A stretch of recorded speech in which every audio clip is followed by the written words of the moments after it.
And welcome to session number 4, where we're going to talk about choosing a business model. In order to do that, I'm going to take you inside the spreadsheet here momentarily, but first let's think about, as you choose a business model, what I find throughout the industry, and there are exceptions to this of course, but generally speaking, business models in buy here, pay here kind of fall into 2 categories in my view. They are either focused on cash flow first, or they're focused on equity and building receivables and equity and growing a larger business and deferring cash flow. So in order to really grasp that, I want to take you inside the spreadsheet and show you business models side by side so that you can better understand the difference when you shift from one cost of car, for example, to another. Now, looking inside these numbers, you can see here, I've got this laid out sort of in 3 separate deal structures. You've got structure number 1, which I'm using the lower cost of car, structure number 2, a middle priced car, and then number 3 is going to be our high priced car. Now, you can also kind of think of these in terms of tiers of financing. So in other words, a dealer might actually, most dealers don't open this way, but if you think of it this way, a dealer might offer a low price car, low down payment. That's sort of a tier number 1 car. And then this might be a tier number 2 car. Typically with our clients, we recommend they start in the lowest possible cost of car that will satisfy their customers in their market. So why does that matter? Because we're really trying to optimize cash flow. Our wishes for our clients always that they try to get the most yield, both profit and cash flow, but certainly the most cash flow yield out of their capital. Whatever money they're putting at risk, whatever the source of capital, whatever money you put at risk, we want to see dealers optimize the amount of cash flow that they enjoy from that investment. So if you think about this first cost of car, this is representative of kind of a lower tier. It's also, I find a lot of dealers out there now, keep in mind, in recent experience and post-COVID, we've seen car prices run very high.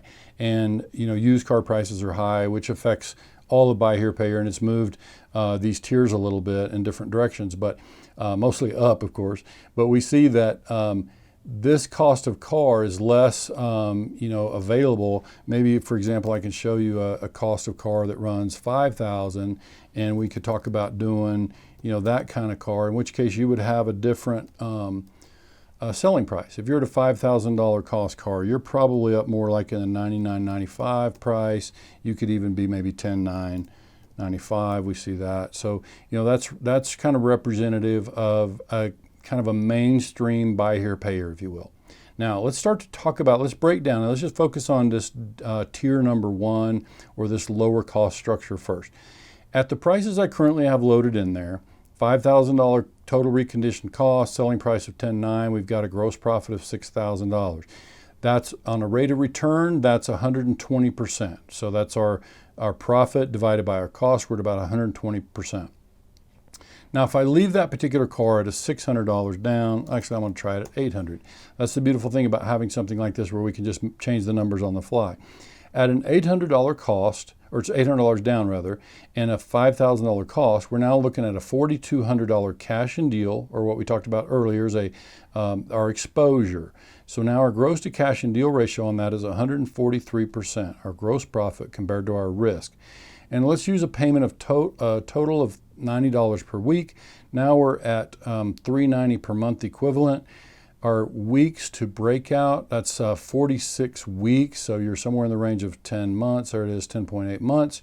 And we're using an 18.9% APR, which I'm going to use across all the models just to kind of have some consistency and keep that part static. I've also plugged in a small amount for add-ons and a 6.5% sales tax because that affects our financing and our term of loan. And now we're looking at an amount financed of 11.2. That means our term of contract is 38 months. Estimated finance charge is shown right there at the bottom. Now again, for what we're doing here, we really just want to understand what is the impact of the cash from that. When we do that kind of business, what does that look like for us? So we're going to come back to that, and I'm going to show you kind of how those things compare. Let's shift over now to deal structure number 2, or a middle price car. And now that I've moved the ACV up to $5,000 in level 1, I want to move this number higher, enough that we can kind of see the difference. If I move that car to an $8,500 cost, now in order for us to see that 120% rate of return, that much profit against our cost, boy, where would this price have to be? Way up there. It needs to be north of 17 grand. We'd have to be, let's look at what 19,000 looks like. We'd have to sell that car for almost $19,000 in order for us to enjoy the 120% rate of return that we're enjoying in the number 1 or the tier 1 level. We know that's not reasonable. You're not going to buy a car, and even though I said that customers are more focused on the financing and they need help, this is much too much markup. That's not going to do any business at an 18.5 selling price. So where are you going to price a car that's 8,500? Well, maybe you're in the 13.9 range. Maybe if I give you the benefit of the doubt, we do 14,995, and we can see what that looks like. Whoops, I obviously made a big number. So if we go right there, now we're at a 76% rate of return. You can see our gross profit on that sale is not much different here. Now it is a different type of financing, it's longer term, so the interest charges, will certainly be higher. If I assume that this customer that's buying this car is buying, a little nicer, newer car, let's assume for a moment, if I give the benefit of the doubt to that consumer and they've got more down payment, if I say $1,500 down, now our cash in deal is, is 7,000. You can see our gross profit to cash in deal ratio is much different than it is in the lower tier of car. Now, if I say that this customer can afford a higher payment, I've currently got them in at about a $450 a month equivalent payment if I put them at $105 per week. Now you can see that our weeks to breakout, we're 15 months of risk. In other words, we won't see profit until we collect our 16th monthly payment. So that's something significant to think about. I think dealers too often ignore that number and don't recognize the significance of what's happening there. Again, I left the APR the same. Sales tax, now that we're at a higher price, is a little higher. Our financed amount is $14,900. Our term in months is a little longer. Even though the payment's higher and the down payment was more, our term loan is longer. Finance charges are much higher at $6,100, and our estimated total of payments comes in at a little over almost 20 grand, or I'm sorry, almost 21 grand. So now we look at the total potential finance or profit on both. We're at $9,800 over here, both profit and finance charge. We're at $12,600 on both profit on the sale plus finance charge. So you look at that and say, okay, there's more profit in that tier 2 type of structure, which is technically true. It's got more gross profit and it's got more finance charge. But as we begin to study this more carefully, we look at the months of profit and cash flow, 28 months over here, almost 31 months here. But I think the more significant thing to recognize is the cash flow that we yield. So in my example here, I'm saying let's not think about overhead for just a minute. And I know that, of course, overhead's a factor in any business that we're involved in. But if we think about just the portfolio side of this business for a moment, and we said we had $500,000 to invest, and now we've settled our tiers on tier 1 and tier 2. If we had $500,000 to bring to this type of a portfolio, that would yield 119 contracts in tier 1. It would yield 71 contracts in tier 2. So how am I doing the math there? I'm basically just taking our cash and deal, and I'm saying, $500,000 would only buy a certain number of contracts at that cash and deal. And so that's how I'm arriving at those numbers.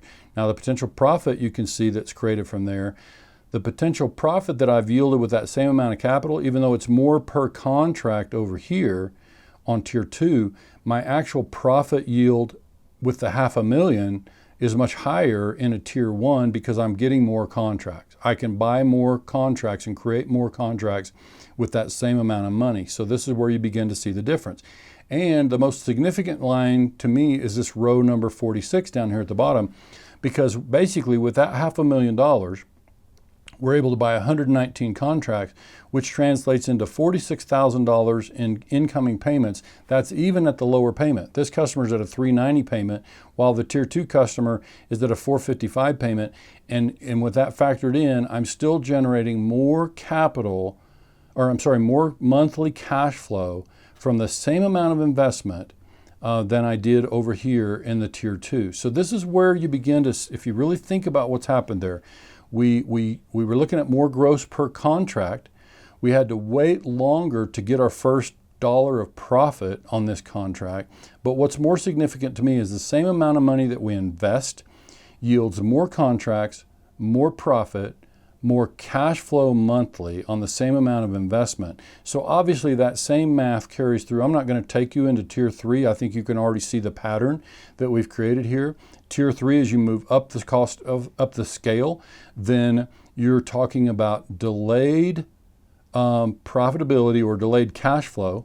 You're creating certainly big contracts, and so what would be the argument quickly on going into a tier 3 type of financing? Well, it depends on your funding.